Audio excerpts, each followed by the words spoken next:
Dia menangnya bukan karena demokrasi elektoral, tapi menangnya karena bansos. Karena politik gentong babi.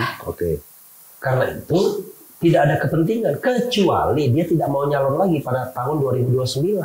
Tapi nggak ada manusia yang sehawa kekuasaannya bisa berhenti sendiri. Emang siapa Anies itu? Oke. Kok berani-beraninya ngajak saya ke pemerintah saya? Kan dipercaya. Yuk kita lakukan perubahan dari dalam. Ya, itu pertama perubahan dari dalam itu bullshit. Ya kan? Itu satu. Yang kedua, ya, Anies itu akan berharga kalau dia menjadi man of value. Manusia yang bernilai. Apa value yang dia tawarkan? Perubahan. Kalau dia masuk pemerintahan, hilang sudah dia sebagai man of value. Ngapain saya ngikutin orang kayak begitu? Kenapa tuh nggak paham tuh orang itu? Ya, kan? Kalau dia berdebat sama saya soal MK, mati dia. MK ya? Iya. Jangan yang lain. Ya. Kalau soal parti-parti kalah kan abang kan? Ya.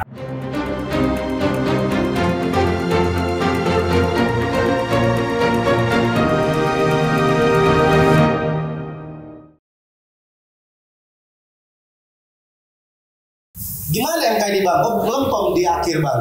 Oh ini ente nggak lagi introduction langsung main tanya. Jadi MK itu bukan melempem, melipir. Oh bukan melempem. Kalau melempem itu langsung mundur. Enggak, kalau melipir itu mestinya ke sana tapi dan itu pun 1-2 orang mungkin ya. Jadi gini, kalau kita lihat putusan MK itu ya dari awal sebenarnya kan konstelasinya 3-3. Yang pro Gibran, saya frankly speaking aja. Yang pro Gibran itu, saya kan menganalisisnya dari putusan 90 kan. Yang masih tersisa itu 3 orang. Eni Nurbaningsi, kemudian Guntur Hamzah, dan satunya lagi Daniel Yusmik. Sementara yang anti Gibran dalam tanda kutip, tapi yaitu Arif Hidayat, Saldi Isra, dan Soehartoyo. Yang disenting putusan 90. Hakim kemarin sore, ya kan, itu Arsul Sani yang baru diangkat pada Januari 2024 dan Ridwan Mansur dari Mahkamah Agung Desember 2023. Theoretically adalah kita hanya membutuhkan 1 hakim saja untuk memenangkan permohonan ini. Bahasa pasalnya gugatan, tapi bahasa MK-nya permohonan. Nah, dari peluang itu besar sekali sebenarnya peluang. Karena apa? Di kubu yang pro Gibran pun sebenarnya Eni Nurbaningsi dan Daniel Yusmik mengatakan hanya gubernur yang boleh. Waktunya yang itu disenting kan. Paman Usman tidak ikut lagi, kemudian Manahan Sitompul diganti oleh Ridwan Mansur. Dari kubu ini yang diganti Wahiduddin Adams oleh Arsul Sani, sang politisi, politician. Nah, lalu ada hakim baru yang kita harapkan membawa semangat baru, semangat perubahan. Ternyata mereka tidak memenuhi 4 aspek yang saya sebutkan untuk dikabulkan permohonan ini. 1, imparsialitas. 2, hati nurani. 3, keyakinan. Dan keempat, last but not least, keberanian. Tak ada keberanian itu. Yang 5 ini berarti bagi Bang Refli Harun ini nggak ada keberaniannya. Nggak ada keberanian. Bahkan ketua MK baru justru dia yang melipir. Karena teoretically harusnya dia bangga kalau seandainya dia kabulkan 4 itu. Akan menjadi sejarah baru bagi MK dan kemudian menjadi peringatan bagi orang yang mau curang dan cawe-cawe. 2C. Ya kan? Curang, cawe-cawe. Gitu. Jadi melipir nih ya. Melipir. Itu analisis ya. Nah, walaupun ada juga yang bilang, wah ini ada hakim yang tidak bersidang aktif menemui hakim lainnya. Itu gosip. Ya, belum bisa dibuktikan ya. Ya, tapi kan yang namanya X-Files itu baru bisa dibuka 30 tahun ke depan. Kita kan tidak punya data fakta untuk mengetahui internal di hakim konstitusi kecuali gosip. Iya. Kan gitu kan? Iya betul. Kan nggak mungkin kita cek bener nggak? Karena itu gosip. Itu. Nah, begitulah dunia. Tapi kan, maksudnya harapan dengan Bang Refli kemarin kan Ketua MK baru ini bisa membawa perubahan lah. Kita juga sempat ngobrol waktu kita di Q&A kan ya. Harapannya begitu besar. Tapi apa yang membuat jadi melipir kalau dari kacamata Bang Refli ini? Mungkin nyawanya terancam. Mungkin juga keluarganya terancam. Mungkin juga ada sesuatu. I don't know exactly. Tapi kelihatannya kalau Anda mau melawan gelombang besar, dan kita tahu putusan 90 saja bisa dikabulkan. Itu baru mengenai kemungkinan mendaftar. Apalagi mempertahankan kemenangan. Kita kan pakai logic thinking aja. Dan kenapa harus Soeharto yang di marking? Jadi ini man to man marking karena laki-laki ya. Kalau perempuan kan kita nggak bilang man to man marking. Karena dia punya 2 suara in case 4-4. Nah, dia ketua.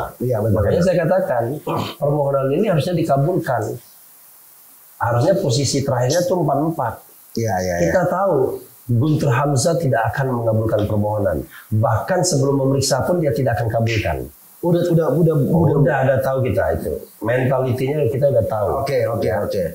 Kemudian Daniel Yusmik meragukan. Kan? Bukan fighter sejati lah. Kan? Kemudian Eni Nurbanisi a big question masih. Betul. Kan? Nah, 2 ini kita juga harus usahain ini kayak apa orangnya ya. Tapi Anda mau percaya sama politisi? Makanya bagi saya heran, hari ini saya pakai baju politisi tiba-tiba jadi hakim konstitusi tanpa jeda, without any jeda, ya kan? Aneh kan?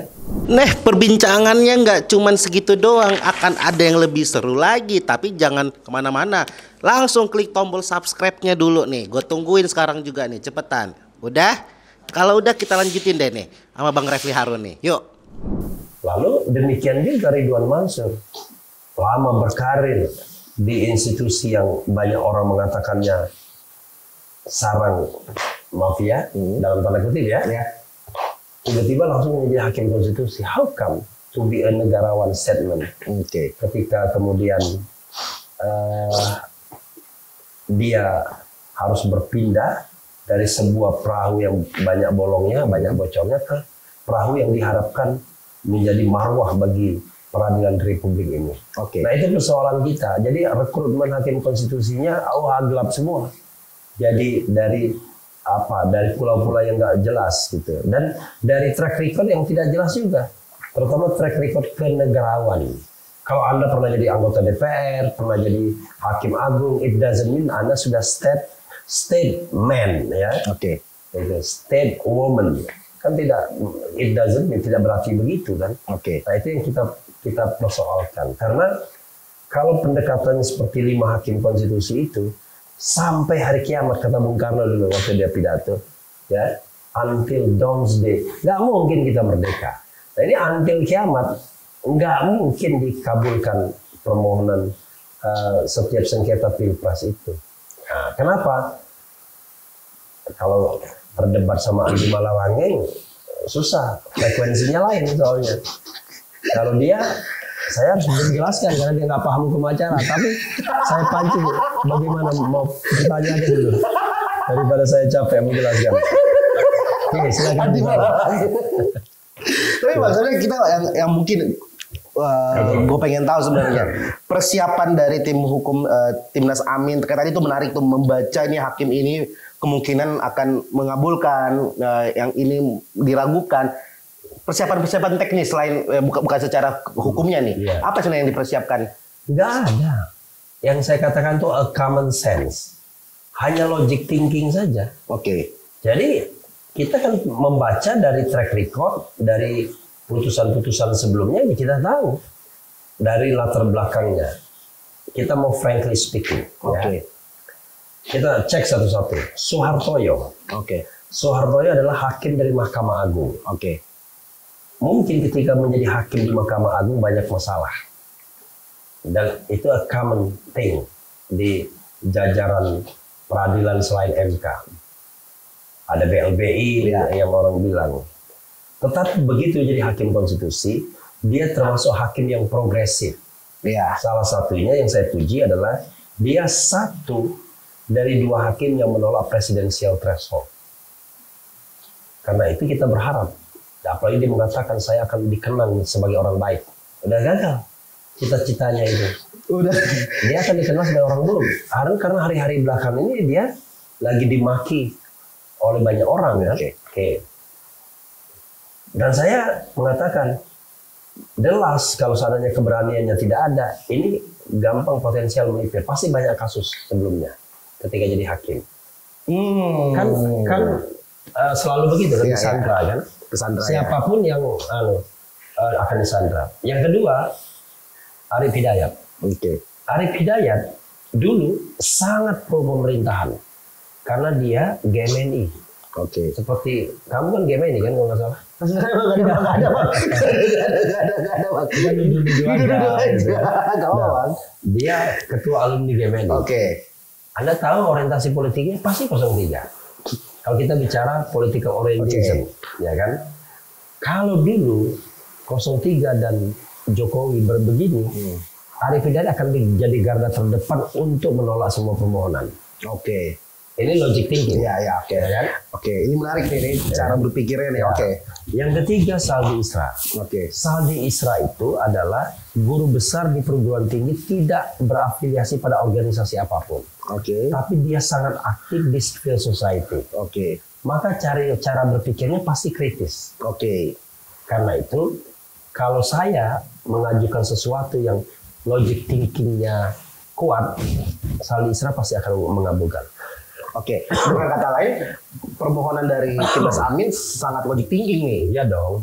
Berbeda dengan apa yang dibilang sama Hotman Paris dong ya. Wah, Hotman Paris tuh nggak paham tuh orang itu. Ya, kan? Kalau dia berdebat sama saya soal MK, mati dia. MK ya? Iya. Jangan yang lain. Kalau soal parti-parti kalah kan abang kan? Ya. Kecuali political party. Kan people party ya. Nah, masih lanjut. Itu Saldi Isra. Lalu berikutnya Eni Nurbaningsi. Eni Nurbaningsi itu dosen UGM. Dia mendapatkan guru besar setelah menjadi hakim konstitusi, tidak seperti Saldi. Atau Arief Hidayat. Dia sangat berterima kasih sama Pratikno dan tentu saja Jokowi. Dia pernah jadi kepala BPHN. Jadi nggak bisa kita harapkan independen 100%. Dari awal petanya Ernie nggak diharapkan lah. Nggak diharapkan. Berikutnya Daniel Yusmith. Itu dosen dari Atmajaya yang dipilih oleh presiden juga. Bukan sosok dikenal publik, tidak terkenal. Bahkan barangkali kalau dia jalan orang nggak mengenalnya. Dan memang hakim nggak perlu terkenal. Tapi paling tidak punya track record yang jelas. Ini track recordnya? Nah, jelas dosen biasa aja. Maksud saya kita kan kalau Saldi kan kelihatan di masyarakat kan. Nah, profesor juga bukan, tapi akhirnya dipilih presiden. Nah, gimana obrolannya seru banget kan? Tapi info ini nggak kalah seru dan nggak kalah penting. Gue pengen ngasih tahu kalau Pesta Rakyat geser tanggal. Jadi tanggal 31 Agustus dan 1 September di Gambir G-Expo. Tuh, venue-nya aja udah gue kasih tahu. Jadi langsung aja cek di Instagram Pesta Rakyat. Dari 2 yang dicalonkan setelah ikut tes kan begitu. Dulu calonnya Suparman Marzuki, dulu mantan ketua KY. Presiden ambil dia. Jadi tanda tanya juga kan. Ini kan political preference ya kan. Nah, jadi nggak bisa diharapkan. Nggak bisa diharapkan. Berikutnya adalah Guntur Hamzah. Ini super nggak bisa diharapkan. Tidak apa. Karena terpilihnya Simsalabim. Ini mantan sekjen MK. Yang disuruh nganter surat ke DPR soal pertanyaan kepada DPR, apakah dengan perubahan masa jabatan hakim-hakim dari DPR itu tetap dipertahankan atau tidak? Tiba-tiba satu hakim dia ditanya mau jadi hakim konstitusi nggak? Mau, langsung dipilih tanpa adanya tes yang harus 4 ini, objektif, akuntabel, transparan, partisipatif. Bagaimana? Tiba-tiba Sebenarnya batal kalau digugat. Tapi saya tidak tahu apakah ada orang yang menggugatnya atau tidak. Tapi kan sudah lampau waktu. Mungkin orang juga, masyarakat juga nggak ngerti. Tahu-tahu udah di atas aja gitu kan. Karena masyarakat waktu itu lebih sibuk. Misalnya kalau rekrutmen KPK yang, tapi MK nggak terlalu. Lalu Arsul Sani itu lucu. Dia Komisi 3, anggota Komisi 3, melamar ke temannya sendiri di Komisi 3. Temannya sendiri yang melakukan fit and proper test, menang dia. Dan ketika dia menang, masih jadi anggota Komisi 3 sampai kemudian dilantik. Kalau dulu, kalau mau melamar sebagai hakim konstitusi, Anda harus berhenti dulu. Oke, berhenti dulu jadi jabatan, baru maju. Melamar. Oke. Karena itu lebih fair. Kalau ini masih menjabat, maju ke dalam. Jadi, lalu Ridwan Mansur kita nggak tahu. Tergantung preferensi ketua MA saja. Jadi memang makin lama makin degradatif yang namanya pemilihan pejabat-pejabat publik di Indonesia. Tuntutan makin besar, tapi pemilihan makin menunjukkan bahwa sangat dipengaruhi circle kekuasaan. Akhirnya yang terjadi adalah lembaga besar, tapi aktor kecil. Menarik. Iya. Lembaga besar tapi aktornya kecil. Saya harus mengatakan ini apa adanya, ya kan? Mungkin mereka tidak suka mendengar saya seperti ini kan, tapi ini juga tantangan bagi kita. Di Indonesia ini aneh, yang diharuskan punya kredibilitas, tidak korupsi, dan kemudian punya segala perangkat untuk menjadi tokoh yang independen dan tidak korup, itu pengamat. Pejabat enggak. Kan terbalik. Iya benar. Kan harusnya kan pejabat, bukan pengamat. Mestinya pengamat nggak perlu dilekatkan apa-apa. Iya benar. Iya kan, coba pengamat kita kan nggak punya jabatan. Iya benar. Tidak dibayar negara. Iya. Ngapain kita harus punya kredibilitas, harus punya ini, bukan. Mestinya pejabat publik. Karena itu kalau saya mengkritik pejabat publik, dia nggak boleh balikin ke saya. Karena fungsi saya fungsi sebagai warga negara, fungsi dia fungsi negara. Betul. Itu nggak seimbang. Terus apa ya? Saya ini batuknya gila-gilaan. Minum aja bang. Iya. Terus kalau dengan Kalau bisa minta teh panas. Teh panas. Kalau melihat MK sekarang, berarti apalagi yang masyarakat bisa percaya di negara ini? Kalau semuanya pada akhirnya MK yang harusnya menjadi pusat ujung terakhir harapan kebenaran ini, demokrasi ini, tapi ternyata juga melipir kalau kata Bang Refli. Jadi apa? 5 tahun ke depan kita harus bagaimana sebagai masyarakat, Bang? Pilihannya ada 2. Anda ingin perubahan struktural, ya, atau perubahan yang kultural saja. Oke. Mau yang revolusioner, ya, apa yang mau evolusioner. Oke.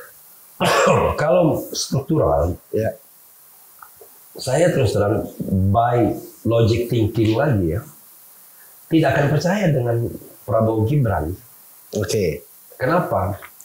Kita letakkan satu alat tes namanya demokratisasi. Saya tadi membuat judul video yang akan saya buat adalah pemimpin yang menang karena bansos atau gentong babi, segentong-gentongnya dan sebabi-babinya kan begitu kan kata Effendi Ghazali. Dia tidak berkepentingan terhadap demokrasi. Oke.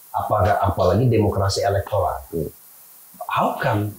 Karena dia tahu dia menangnya bukan karena demokrasi elektoral, tapi menangnya karena bansos.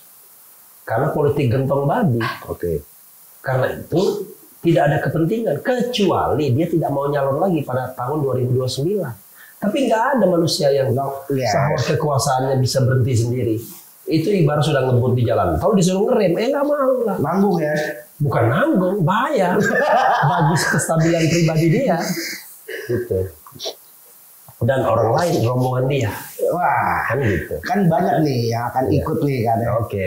Nah, Bang Refli sendiri, sebenarnya yang kalau lihat pertanyaannya, gue lebih penasaran dengan apa yang akan dilakukan Bang Refli 5 tahun ke depan daripada nanya Pak Anies nih. Saya? Iya, Bang Refli jadi oposisi. Dan berharap tidak ditangkap gara-gara berbeda pendapat. Berharap nggak ditangkap. Apa ketakutan Bang Refli? Maksudnya dengan melihat kayak gini, wah ini potensi untuk... Coba lihat 10 tahun masa pemerintahan Jokowi. Yes. Berapa orang yang ditangkap hanya karena berbeda pendapat? Oke. Habib Rizik, ya. Habib Bahar, ya. kemudian Jumhur Hidayat, Syahganda Nenggolan, Antar Permana, kemudian Edi Mulyadi, hampir saja Rocky Gerung. Oke. Memang pasalnya, undang-undangnya sudah dibatalkan. Kan bayangkan mereka itu ditahan, di penjara dengan undang-undang yang inkonstitusional, pada akhirnya dinyatakan demikian oleh MK. Ya. Nah sekarang masih ada undang-undang ITE, masih ada, KUHP baru masih ada. Nah sekarang ketika kita bicara tentang membangun bangsa ini, ya, cara pandang kita itu cara pandang yang sudah berat sebelah. Oke. Soal membangun bangsa itu kalau kita rame-rame datang ke lembaga pemerintahan, entah jadi pegawainya, entah jadi bosnya, entah jadi kacungnya. Di dalam ya, pokoknya di dalam ya. Padahal kalau kita bicara membangun masyarakat itu, ingat pembangunan itu ada yang material, ada yang spiritual. Iya. Orang kayak saya mungkin membangun spiritual. Coba nih adik-adik di sini. Yes. 10 menit mendengarkan saya. Pusing kan sudah? Iya kan? Paling tidak dia langsung bertambah pintar. Bertambah pintar. Iya kan? Iya. Karena saya kan tidak ngomong kosong, saya ngomong konsep. Yes. Tetapi masalahnya adalah tidak banyak orang yang mau ngomong seperti ini. Karena high risk, low profit. Iya kan? Orang kan pengennya adalah low risk, high profit. Iya. Kalau ini enggak high risk, low profit. Hanya orang bodoh yang mau menjalani peran seperti ini. Tapi pahalanya di akhirat insya Allah gede. Ya kan? Oke. Nah, lebih gede daripada pemimpin-pemimpin yang zalim, ya kan? Kalau pemimpin yang alim pasti lebih gedean dia. Iya. Tapi dari yang zalim, kalah lah dia. Ya, pasti. Jadi abang bakal tetap oposisi nih. Iya. Apapun, siapa tahu tiba-tiba masuk tawaran. Kecuali ditawarkan untuk masuk surga. Nah saya ambil. Iya, masa kalau ditawarkan masuk surga Kamu saya yang ngajak Pak Anies, kata Pak Anies masuk ke dalam yang ngajak Pak Anies. Tapi nanti ditawarkan masuk surga ya jangan juga kemudian dijadikan syuhada gitu. Kacau juga gitu. Kacau juga itu bang. Kalau saya Pak Anies. Ya, insya Allah lah ya segala sesuatu kita husnul khatimah. Betul bang. Kalau Pak Anies tadi bang, Pak Anies masuk, terus ngajak Bang Refli ini, bantu gue dong bro di dalam. Nonton komisi.co tapi nggak ikutan komisi akademi. Bukan komisi banget lu. Gue pengen ngasih tahu ada komisi akademi di mana ini adalah program pelatihan pengembangan diri buat anak-anak muda yang nonton komisi.co. Caranya gampang banget, gimana? Klik aja link di bawah ini. Capek gue jelasinnya. Emang siapa Anies itu? Oke. Kok berani-beraninya ngajak saya ke perintah saya? Kan dipercaya. Yuk kita lakukan perubahan dari dalam. Ya, itu pertama perubahan dari dalam itu bullshit. Ya kan? Itu satu. Yang kedua, Oke. ya, Anies itu akan berharga kalau dia menjadi man of value. Oke. Manusia yang bernilai. Oke. Apa value yang dia tawarkan? Perubahan. Oke. Kalau dia masuk pemerintahan, hilang sudah dia sebagai man of value. Ngapain saya ngikutin orang kayak begitu? Kan gitu. Iya. Saya tidak patuh sama orang, tapi saya patuh pada nilai. Oke. Nah, nilai apa yang kita perjuangkan? Kebenaran. Oke. Keadilan, demokrasi, hak asasi, konstitusi. Oke. Ya kan? Dan saya kan pernah ngomong, Presiden Indonesia itu sedapat mungkin, sebanyak mungkin membawa rakyat Indonesia masuk surga. Oke. Sehingga nanti di surga yang berKTP Indonesia itu bangga. Kita mayoritas di sana. Oke. Jangan kita minoritas di surga. Berarti Bang Refli ada di gerakan perubahan karena nilainya, bukan karena sosoknya. Bukan karena Aniesnya. Bukan Anies Caimin, bukan ya? Bukan. Karena dia mewakili. Misalnya ya, saya kan sudah declare. Kalau mereka gabung dengan pemerintahan, pengkhianat mereka saya katakan. Iya kan? Saya katakan di TV kan. Dan sudah viral di mana-mana.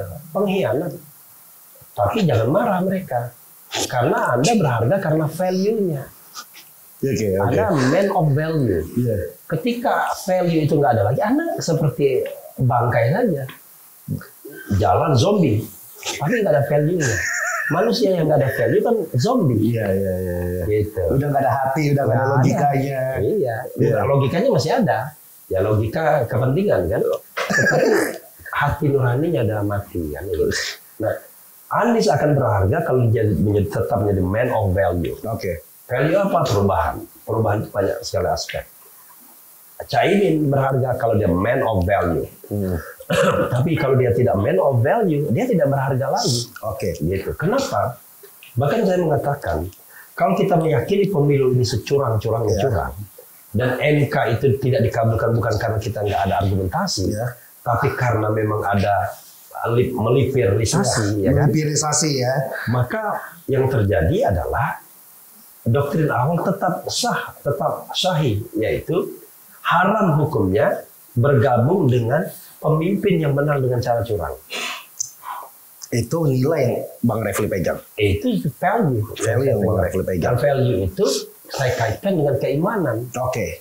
Dan itu bisa satu kesatuan yang kuat ya. Jadi lebih kuat, ada gantungan vertikal yang nggak ngawang-ngawang. Betul. Gitu. Nah kalau melihat teman-teman semuanya yang sekarang ada di 01. Iya. Di episode sebelumnya Bang Refli yang sendiri yang bilang bahwa hak angket melempem. Iya. Benar terjadi. Hari ini nggak jalan sama sekali. Bukan hanya nggak jalan, udah mati. Bayangkan Anda, sebelum Prabowo ditetapkan, itu saja nggak jalan. Iya, apalagi sudah ditetapkan. Apalagi diharapkan. Saling bergantung. Ya, karena itu saya mengatakan bahwa Tuhan masih baik sama kita, yaitu memberikan begitu lebar ladang perjuangan. Oke. Untuk kita bisa berteriak dimanapun. Oke. Resikonya kecil aja, paling di penjara resikonya kan. Yeah. Tapi kita masa sih, saya kan tidak nyolong, Pak. Ya kan? Saya kan cuma mengkritik saja. Saya cuma mengatakan Anda jangan korupsi. Anda berbuat baiklah sama rakyat. Ya kan? Rakyat ini pintar kalau kebebasan berpendapat itu diwadahi. Jangan kemudian kalau berbeda pendapat Anda bilang saya fitnah. Di mana fitnahnya saya? Iya. Menganalisis dengan logic thinking beda sama fitnah. Ya kan? Ya. Saya menganalisis Soehartojo seperti ini, seperti ini itu logic thinking. Iya. Namanya logic thinking, ya ikutin sepanjang rasional. Ya. Kalau tidak rasional ya tinggalkan. Karena kita tidak punya alat kemewahan untuk ngecek langsung. Yang sudah Abang bilang bisa terungkap baru 30 tahun kemudian. Mungkin itu pun kalau terungkap. Itu pun kalau ada Super Semar aja nggak terungkap sampai sekarang. Wow. Kan? Super Semar kan nggak terungkap. Apakah itu kudeta Soeharto? Iya. Atau memang seperti yang versi selama ini bahwa itu adalah perintah dari Soekarno? Nggak terungkap. Karena pelaku sejarahnya mengubur fakta sejarah itu dalam kuburannya. Bersama usianya. Bersama usia dan kematiannya. Oke. Hanya malaikat yang tahu. Itu pun kalau malaikat sempat tanya. Dan dia jadi presiden yang merupakan cita-citanya setelah berkali-kali, berarti dia akan menjaga kesehatan lebih baik lagi. Itu menjadi PR-nya Pak Prabowo. Iya, akan menjadi, karena dia sudah mendapatkan apa yang belum dia dapatkan. Yang lainnya sudah dapat semua. Iya. Tinggal ini doang nih. Tinggal ini doang. Iya. Cuma selesai nggak? Apakah hanya selesai untuk dirinya doang? Tidak selesai untuk rakyat. Artinya, ya bagus banget lagi ya. Jadi artinya puncak kepuasan sudah selesai. Saya jadi presiden. Nah. Saya seremonial kemana-mana. I'm a presiden. Betul. Bekerja udah itu kan urusan anak buah aja menteri.